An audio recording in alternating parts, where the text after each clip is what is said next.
इथं वाटा गर्दी.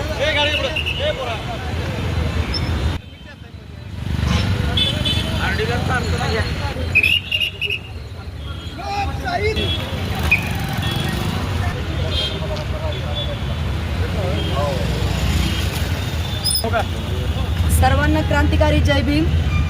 इन्क्लाब जिंदाबाद.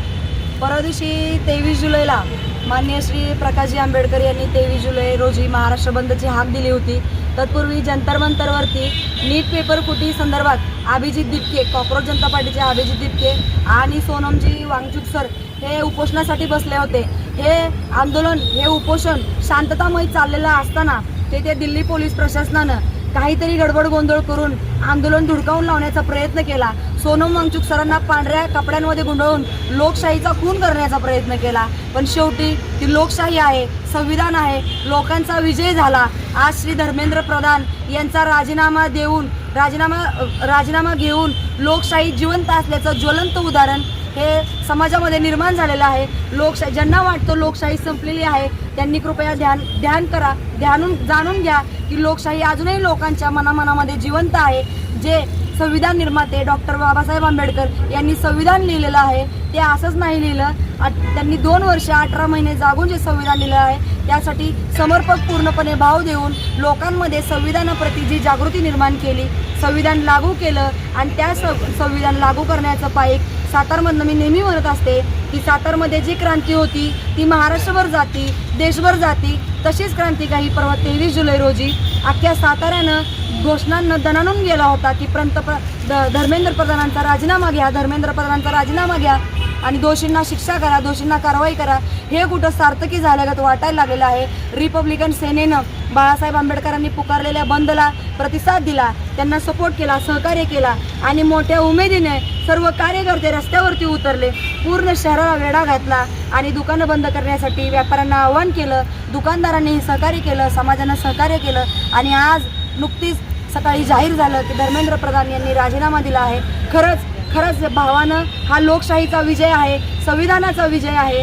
आणि यातून हे सांगून देते जेव्हा केव्हा लोकशाहीकडं, संविधानाकडं वाकड्या नजरेनं पाहिलं जाईल त्यावेळी समाजमन, यूथ अशाच प्रकारे जागे होईल. हा युवा, देशाचा युवा जागा होईल आणि मनुवाद्यांना, भ्रष्टाचारांना आणि देशाच्या संविधानाशी खेळणाऱ्यांना त्यांची जागा दाखवून दिल्याशिवाय राहणार नाही.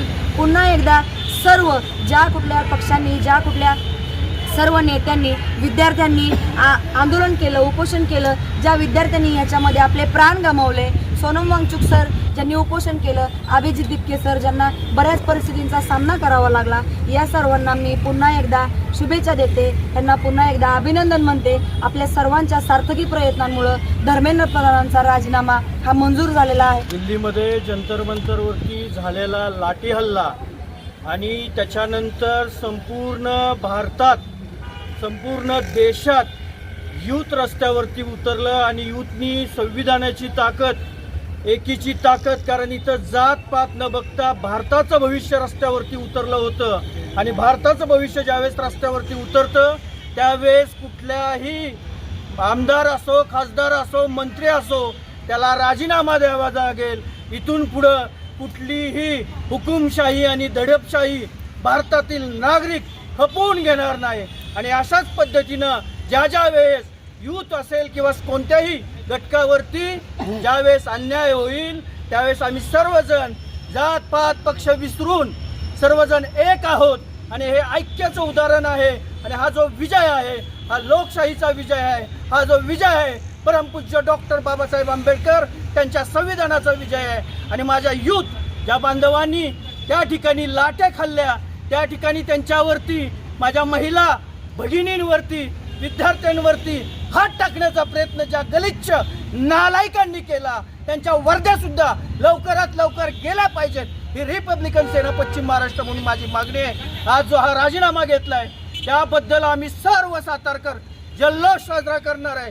पेढे वाटून, सातारचे प्रसिद्ध पेढे वाटून या ठिकाणी हा राजीनामा घेतल्याबद्दल, हे लोकशाहीचा विजय झाल्याबद्दल आणि जे जन आंदोलन होतं त्याची जी ताकद होती त्या ताकदीची दाहकता संपूर्ण भारतात पसरली. आणि म्हणून हा राजीनामा घेतल्यानंतर आज आम्ही पेढे वाटपाचा कार्यक्रम या ठिकाणी छत्रपती शिवाजी महाराजांच्या पुतळ्याच्या परिसरामध्ये आम्ही करणार आहोत. खरोखर सातारा हा सुसंस्कृत सातारा आहे आणि साताऱ्यात ज्यावेळेस एखादी गोष्ट घडते ती संपूर्ण देशात त्याचा उदाहरण म्हणून एक एक्झाम्पल सेट होतं. इथून ज्यावेळेस क्रांती घडते सुरुवात साताऱ्यातून होते आणि साताऱ्यातून दिल्लीपर्यंत जाते आणि हेच साताऱ्यातल्या युवकांनी रस्त्यावरती उतरून परवा दिवशी सिद्ध केलेला आहे. त्यामुळे हा लोकशाहीचा विजय झालेला आहे. या ठिकाणी पेढे वाटपाचा कार्यक्रम रिपब्लिकन सेनेच्या वतीनं मोठ्या उत्साहात आम्ही साजरा करत आहोत.